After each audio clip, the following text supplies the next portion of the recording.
In this video, we will show you how to replace your rear forward lower control arm on this Nissan Altima. This is part of your rear suspension located behind your rear wheel. Let's get into it. Okay friend, let's get started on our job. The first thing we need to do is safely raise and support the rear of the vehicle so the wheel's off the ground. After that, continue on to removing all 5 of your 21mm lug nuts and then the wheel.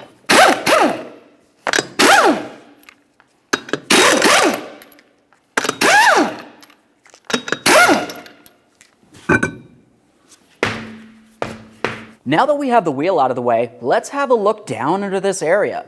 You're going to find that you have a plastic panel. To remove this, we'll be removing 3 10mm headed mounting bolts. There's one out in the open, one in this forward hole here, and then there's another one right there. After that, we'll just go ahead and pull this right out of place.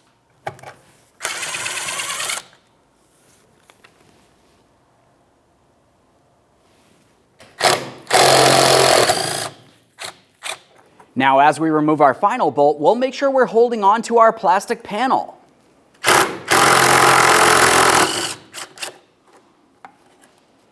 We'll give this a quick inspection and set it aside. Let's apply some support underneath our rear control arm.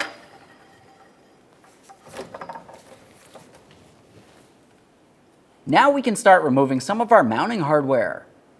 We'll start with the bolt that comes through from the rear towards the front of the lower control arm, holding it to that knuckle. We'll use an 18mm on both sides.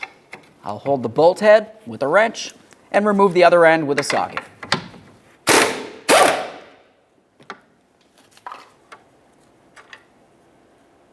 We'll give this a quick inspection. It's typically a good idea to replace your mounting hardware. Otherwise, you at least want to give it a close inspection and use some thread locker when you go to reinstall it.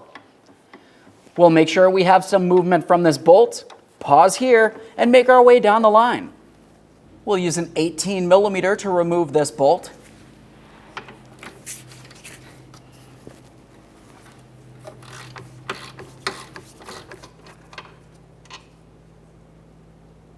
Moving inward, we'll do the same to this mounting bolt, using an 18mm.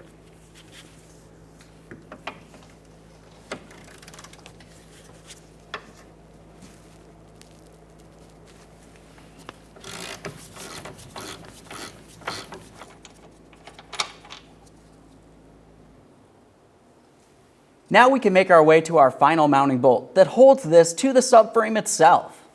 Before we remove this mounting bolt, it's important to note that this is an alignment bolt. It's called a cam bolt, and if you were to look at it, you can see it has this oblong washer. We need to mark that washer in comparison to the subframe. This can easily be done with using a hammer and a chisel. Once you have a clear marking, we can continue on with the removal. We'll hold this side with our 21mm wrench.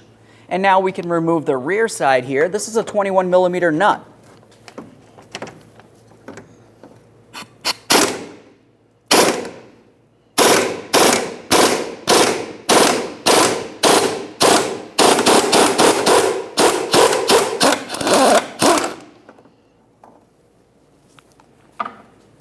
A quick inspection of that mounting nut.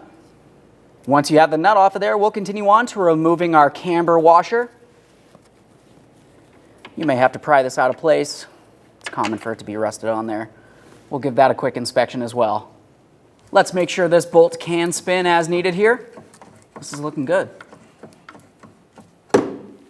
Now let's make our way to our outward bolt here. We're going to gently start tapping this out of here. Be extremely careful not to damage the threads.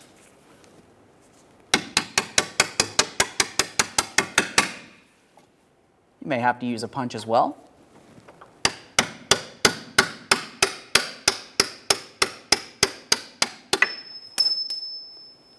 We'll give that a quick inspection and set it aside. Now let's move along rearward. We're going to remove this 18mm headed bolt and mounting nut as well.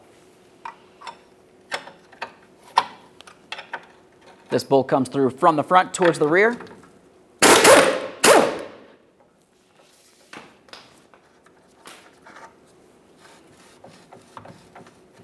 We'll drive this out of place.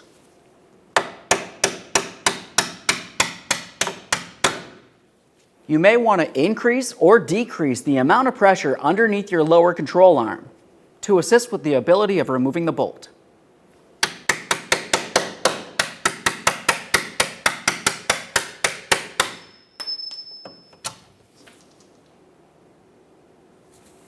Underneath the vehicle, we're going to have to remove the anchor bolt that holds our emergency brake cable to our rear subframe. We'll use a 13mm for this.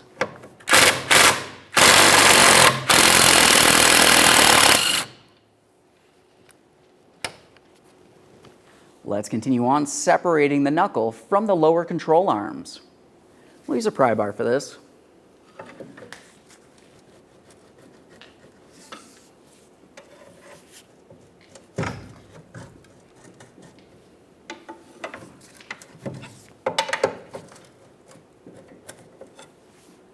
Now we can finish removing this inboard bolt, but keep in mind this is the last thing holding the lower control arm to the vehicle, in exception of 2 studs that go through this area.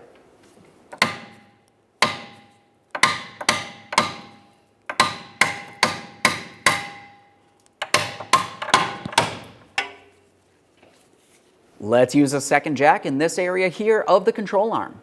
We'll apply some upward pressure so we can remove this bolt.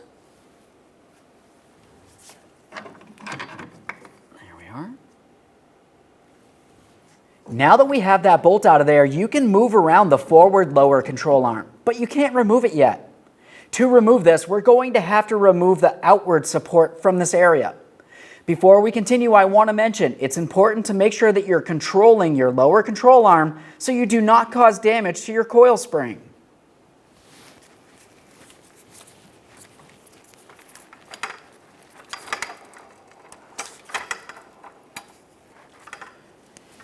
With that one out of the way, we'll continue on lowering this one to bring the lower control arm just far enough down that we can start pivoting this out of place.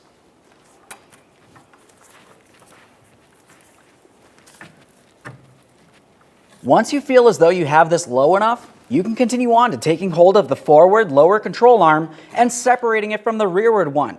While separating this, what you'll find is that you have 2 studs that are holding this area together. There's one that comes through in this area, and there's another one that comes through in this area. If you need to, you could carefully use a pry bar to get this out of here. We'll use a nice long pry bar, make our way along the top of the rearward lower control arm, and rest it up against that area of the subframe right here. We're going to gently start pulling this down just enough that we can remove this. And there it is, friend. Now that we have the forward lower control arm out of position, the next thing you need to do is pay attention to the rearward control arm here. We want to make sure that each one of these studs are still in good condition. We'll wipe them down, make sure they're not rusted and rotted in any way. Let's prepare to install our rear forward lower control arm. We'll take this, start putting it in position. At the same time as we're doing this, we're going to be using our pry bar up against the subframe and the lower control arm, gently separating these 2 areas. We'll slide this into place while paying attention to our coil spring.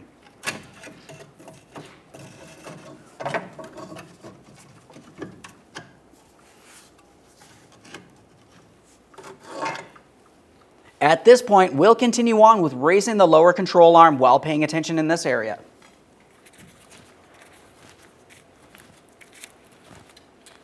This is starting to swing into place up along here, so we'll also be paying attention here now. Now that this is going up, you'll find that it's time to start aligning this. We'll take hold of that, bring it over, and start putting it into place. Let's continue bringing this up into the subframe. To continue aligning this, you can either carefully press up on this control arm area to bring it into position, or you could use a pry bar coming across this lower aspect of the control arm to the center hole in the frame. We'll make our way here and gently start prying this up. While doing so, we'll continue on with our camber bolt.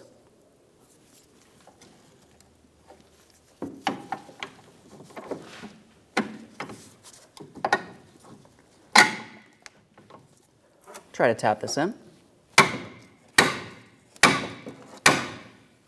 When you're putting in this bolt, you may find that it gets jammed up as you're trying to push it through. Let's have a look from the other side. As we look along the backside here, I can see that the tip of the bolt is facing downward a little bit. That means I'm going to have to tip the control arm just enough that I can bring this through. We'll use a pry bar in this area. Just gently flex this, causing no damage.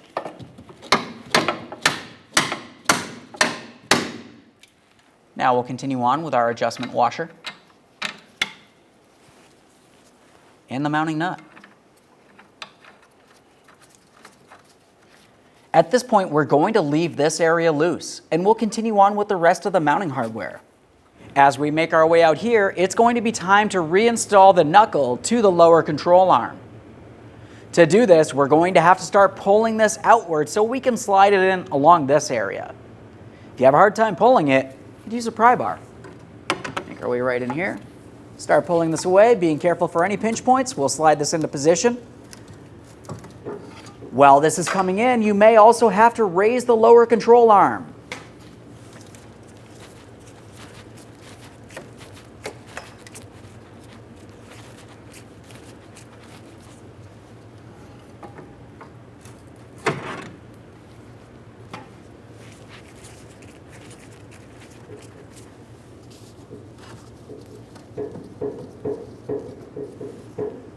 Let's start aligning these areas. We can put through our mounting bolts. The forward bolt comes through from the rear towards the front. You just want to make your way past that emergency brake cable.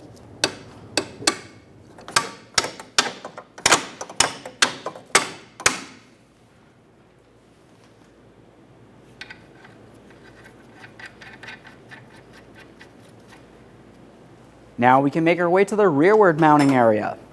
The rearward bolt comes through from the front towards the rear. Just maneuver this around as needed.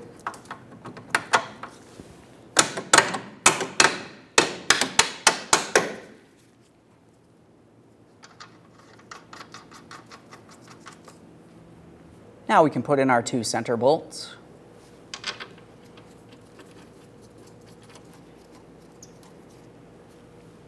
We'll tighten each of these 2 center bolts and torque those to 82 foot-pounds.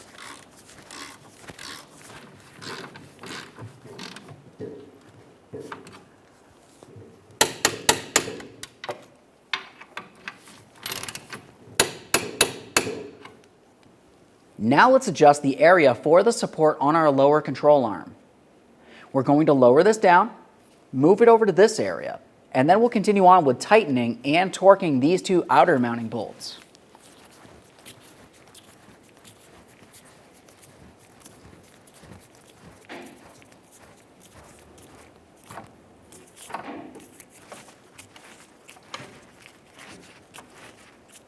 Bring the lower control arm into the original ride height position, and now we can tighten and torque these.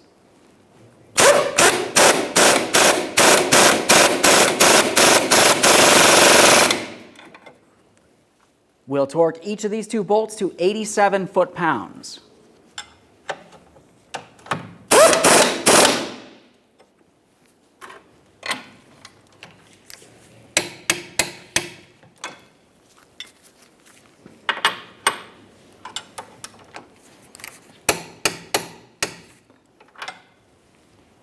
Let's make our way to the inner mounting bolt. This is the one that has the cam adjuster for your alignment. As you remember, when we were removing this, we made a marking. Let's match that up.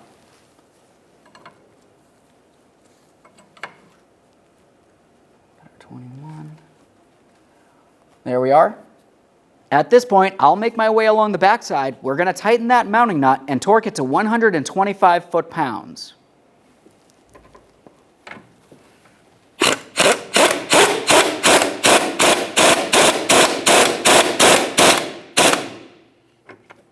Let's check our marking.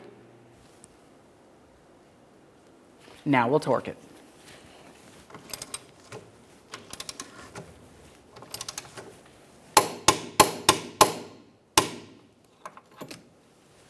Remove the support from under your rear control arm. Moving along from there, we'll reattach our emergency brake cable. Start in that 13mm headed bolt by hand and snug it up.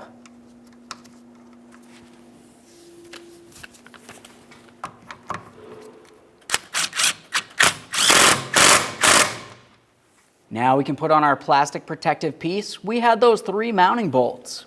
We'll start with the center one here, bring that right up into the center hole on this piece here. Once we've finished with that, we'll continue on to our other 2 mounting bolts. The one with the coarse threading is the forward bolt, and the other fine threaded bolt is the rearward bolt.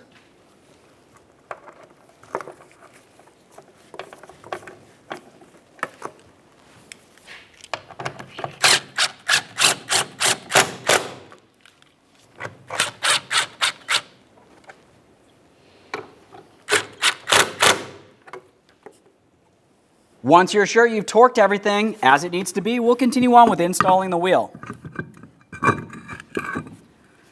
Start on all 5 of your 21mm lug nuts, we'll bottom them out, and get the wheel safely back on the ground.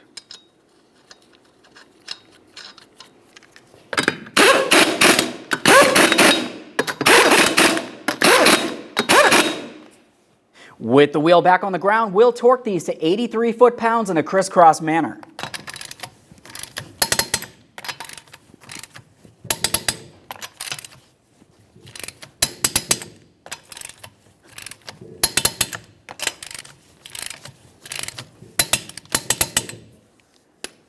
Okay friend, we've got our vehicle back together. At this point, take it for a road test, listen for funny noises, and get yourself safely down to your local alignment shop. Thanks for watching. When only the best will do, demand TRQ. The only company that lets you view before you do. TRQ is committed to offering the highest quality aftermarket auto parts that are engineered for peace of mind. Thanks for using and viewing with TRQ.